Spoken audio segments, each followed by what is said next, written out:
Hey guys, Professor August here, and today I am going to be talking about this book by Zaina Arafat called You Exist Too Much. And boy, is it a book. I haven't been this angry or conflicted about a book in a really long time.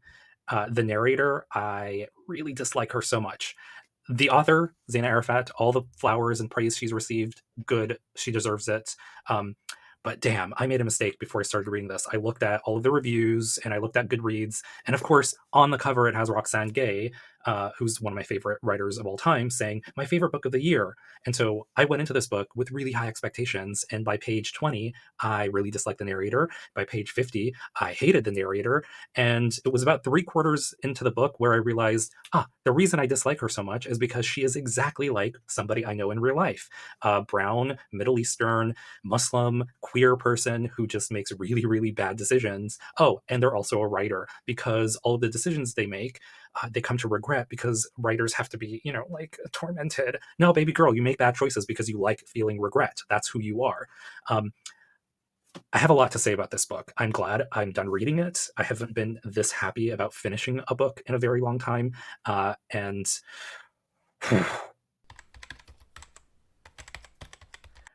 this book is about.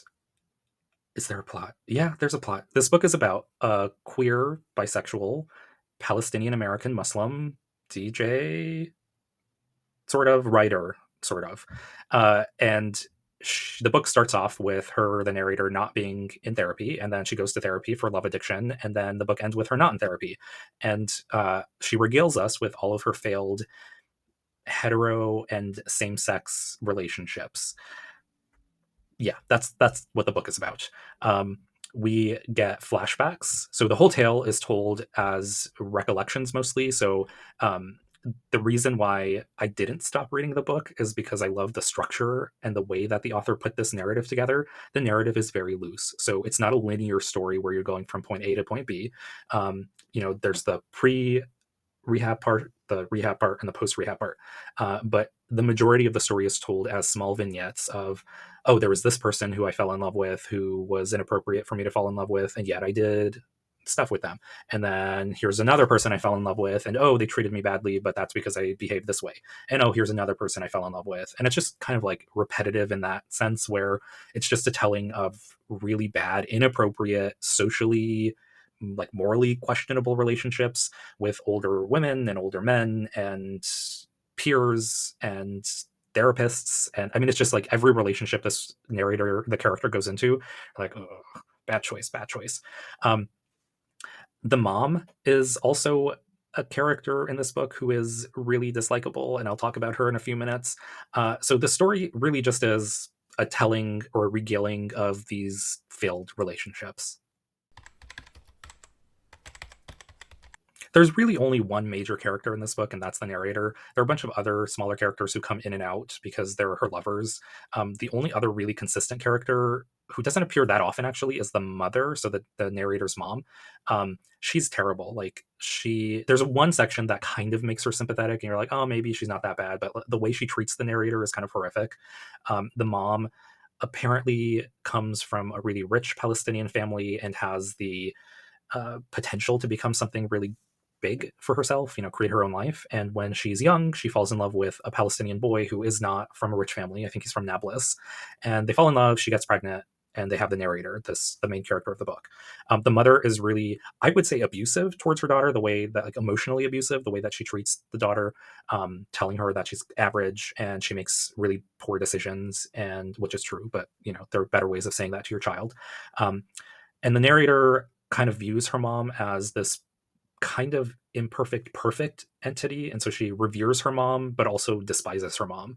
The mom there's no point in the book where this is explicit, where she says that she resents the daughter, but you can kind of get that feeling where the mom kind of puts some blame on the daughter for the way her life has turned out, where she doesn't go to college, she lives in the United States, she's navigating her life here as an immigrant. She's super distant, but also very stereotypically, a conservative Arab mother. And so she's not that sympathetic a character. And yes, you could blame the mom for everything the narrator goes through, but the narrator has a lot of agency. And boy, let me tell you, she is not a character that I found that I liked in any way, shape, or form. She is indecisive, and when she is decisive, she always makes the wrong choice. I was reading the novel thinking, come on, girl, like make a decision that's good, make a good decision.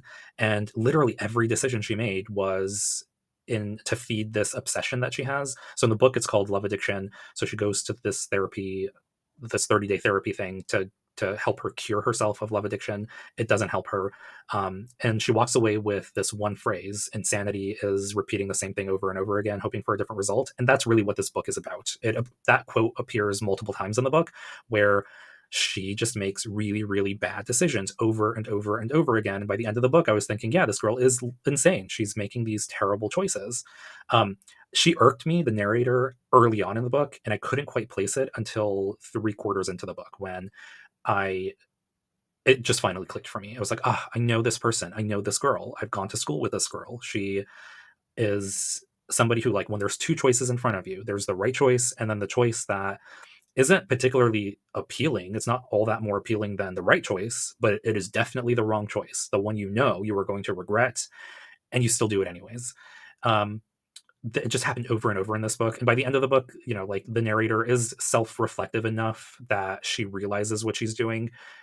She, like, towards the end of the book, she says, people, when they first move to New York, their first priority is to find an apartment and get settled. My first priority was to find this relationship. And it's like, yeah, that's why your life sucks. Like, you prioritize really insane things, and finding dates and sexual partners and trying to find a relationship before you even have the most basic things of your life set up, like, an apartment.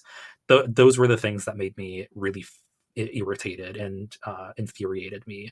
But is she a good character? No, I don't. I wouldn't really say there's anything redeeming about this character. Like, I found her really dislikable, and her internal dialogue was just uh, whiny at certain points, and the sort of reflexive, being able to think about the decisions and the way that you think about things, that doesn't happen until later in the book. And by that point, when I got to it, I already hated this girl. So um yeah, these two characters, not my favorite in the literary world.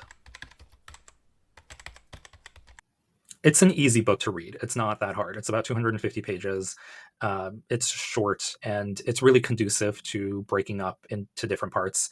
Like, I read it over about 6 hours in 2 days, so it didn't take very long. And because it's told in vignettes, you can stop and, like, put it down and move on to something else, and then come back to it. So it's structured really well. That's the redeeming part about this book. The way that the author sort of, I don't know if the author, like, mapped everything out or just, like, cut and paste everything into this narrative tale, because the sort of linear part of the tale is super simple. And this is what I loved about the book. This is the redeeming part about the book, where um, the majority of it is told while she's in therapy, where the narrator is in therapy, but everything is just vignettes of the past. What happened with this person? What happened with that person? What happened when the character is in Palestine? What happened when the character is in Jordan or Italy or New York? And so there are a lot of places in the book, but it's all told in the past tense as recollection. And so I really like that part, and the way that the author actually constructed everything, which makes it a really easy read. There are some bits of Arabic in there that are pretty familiar, I would say. If you don't speak Arabic, like, there's nothing in this book that would go over your head, because everything is contextualized. And the mom calls the daughter Habibti, and you just kind of get that means, like, sweetie or dear or something like that. So there are, like, some Arabic words in there, but for the most part, none of it is actually. There's not enough of it to throw you off from the story. The majority of the story just is this woman telling us about her relationships and the way that she feels about the relationships and the mistakes that she made and the choices that she's made. So it is quite an easy read. Was it an enjoyable read? That is completely up to you guys. Like, I really want to assign this to my students in my literature course, because I want to see how a different generation reacts to a story like this. Um, the things that annoyed me about this book were not anything about identity or, you know, like, who people are, their race, their gender, their sexuality. Like, none of that mattered. The thing that infuriated me so much was just the morality, the right, knowing what's right and still making the wrong choices. So I don't know if that's just, like, me as a human being, or if, like, my personal experiences tainted the way that I approach this character. But yeah, it's one of the few books in the last few years that I've read that really just, I was like, I have to finish this. I have to be done with it. The author, though, like, flowers, praise, all of that is well deserved, because it is a well put together book. Um, I have to sit with this one a little bit longer. have to see how other people react to it in my personal life to see like whether my gauge is a little off maybe here. But I'm going to stand by and say I'm conflicted. I like the structure. I hated the main character. And if you want to read it for yourself, I'm going to put the publisher's information in the description box below. Okay, bye. All right, guys, thanks so much for watching. Don't forget to like and subscribe below. Catch you in the next video.